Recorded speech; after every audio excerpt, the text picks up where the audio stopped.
kwietniu mieliśmy okazję sprawdzić dla Was Mercedesa E220d, a teraz w grudniu również E220d, tyle że posiadający bardzo zgrabny kufer z tyłu. Zapraszam Was na test nowej E-klasy w wersji kombi.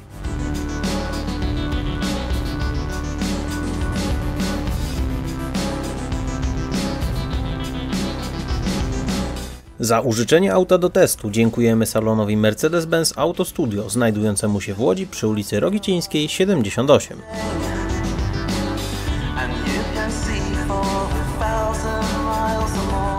Kiedy pierwszy raz przyjechałem obejrzeć to auto, pomyliłem go z C-klasą, a raczej podszedłem do C-klasy zamiast do E. Z zewnątrz różnią się dosłownie niuansami i bardzo łatwo te auta ze sobą pomylić, co jest zarówno wadą, jak i zaletą. Bardzo podobała mi się lekkość linii nadwoziowej w naszej drugiej testówce, czyli C-klasie kombi. Designerzy Mercedesa przy projektowaniu E-klasy zastosowali podobną filozofię, przez co auto wygląda na mniejsze niż jest w rzeczywistości.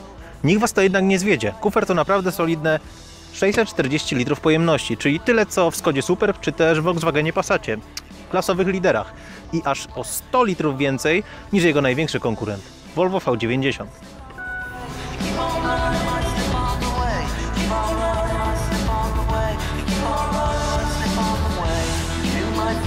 Ale E-klasa ma przygotowaną jeszcze jedną niespodziankę we wnętrzu, chociaż tutaj nie dokupioną.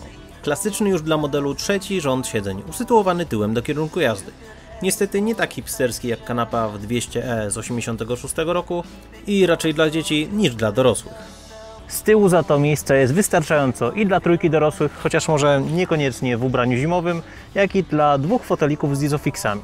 Z jednej strony we wnętrzu jest bardzo jasno dzięki wielkiemu oknu dachowemu, a z drugiej strony jest w nim ciemno i przytulnie ze względu na czarną podsufitkę.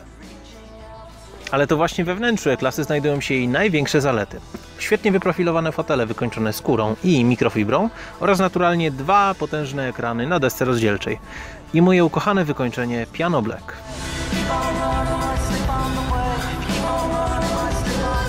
Ekrany są niesamowicie przejrzyste i mają świetny kontrast. Zabraknie dnia, żeby się nimi dobrze pobawić i zdecydowanie wymagają czasu, żeby płynnie się między nimi poruszać.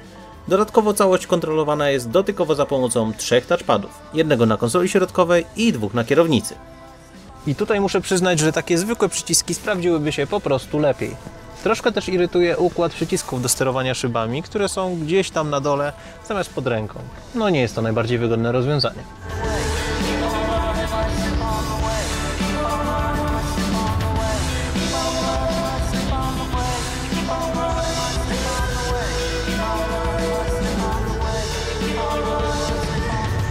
Reszta to standard Mercedesa, bardzo dobre wykonanie i spasowanie. No i takie małe detale jak oświetlenie ambiente czy też pakiet jonizacji wnętrza, filtrujący powietrze, ale i rozpylający w układzie klimatyzacji, dodatkowo płatne rzecz jasna wkłady zapachowe.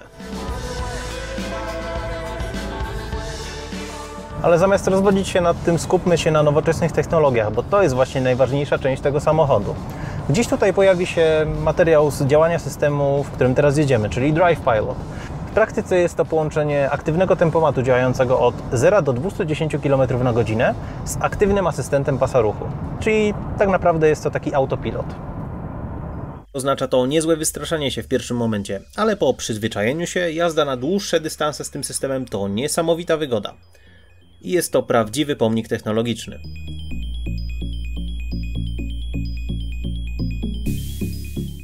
Muszę tutaj niestety wspomnieć o małej wadzie zauważonej w testowanym egzemplarzu. W przypadku zawieszenia Agility Control z selektywnym systemem amortyzacji pojawia się niepożądany efekt znoszenia auta podczas mocniejszych podmuchów bocznych. Jest to związane z dziwnym działaniem systemu Crosswind Assist przy ustawieniu auta w trybie Comfort. Czuć to tak, jakby asystent działał w przeciwnym kierunku do zamierzonego i zamiast kompensować wiatr, dodawał go trochę od siebie. Przy zawieszeniu pneumatycznym, jak i przy innych trybach jazdy, wady nie zaobserwowano.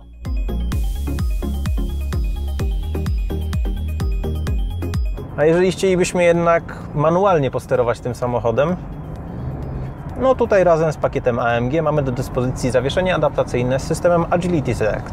W tym momencie możemy wybrać nastawy Eco, Comfort, Sport, Sport Plus albo Individual.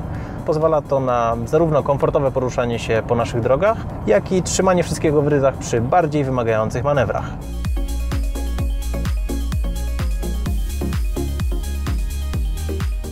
Silnik to również jeden z argumentów przemawiających za ręcznym sterowaniem przepustnicą. 2 litry, 194 konie, wuchta momentu, w tym wypadku 400 N.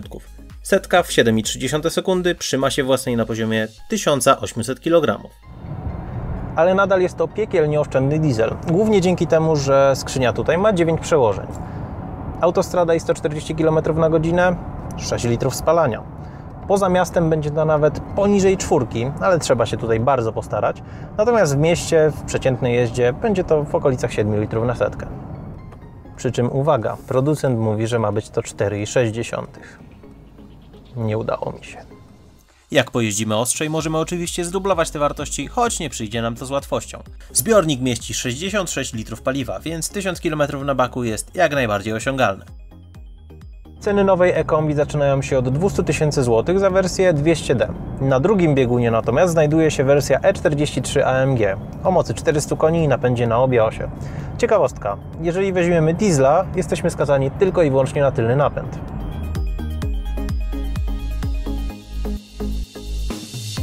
Po tych wszystkich kilometrach w nowym kombi Mercedesa można uznać, że jest to auto kompletne w tej klasie.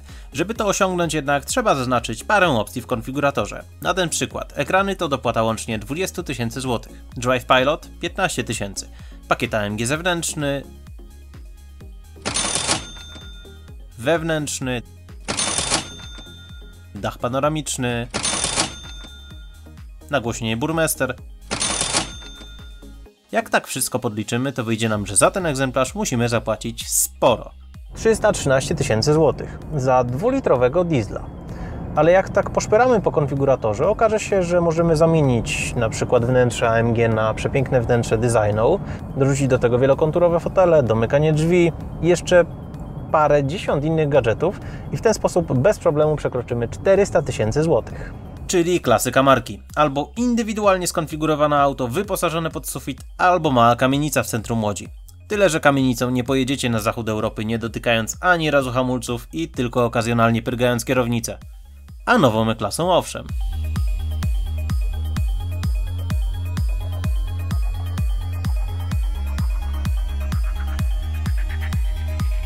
Jeżeli podobał Ci się ten materiał, to daj kciuka w górę. Zasubskrybuj nasz kanał, przejrzyj naszą stronę, a jak masz ochotę, to może jeszcze obejrzysz parę innych filmów. Dzięki za dzisiaj i do zobaczenia.